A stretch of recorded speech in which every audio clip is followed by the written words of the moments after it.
ইসলাম সম্পর্কে 10টি প্রশ্নের উত্তর। 1. ইসলামের শেষ নবী কে?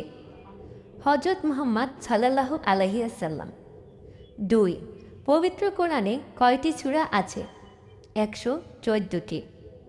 3. কোরআনে কয়টি পারা আছে? 30টি। 4.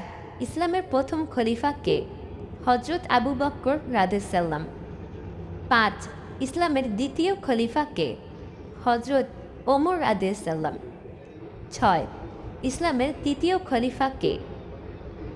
হযরত ওসমান রাদিয়াল্লাহু। 7. ইসলামের চতুর্থ খলিফা কে? হযরত আলী রাদিয়াল্লাহু। 8.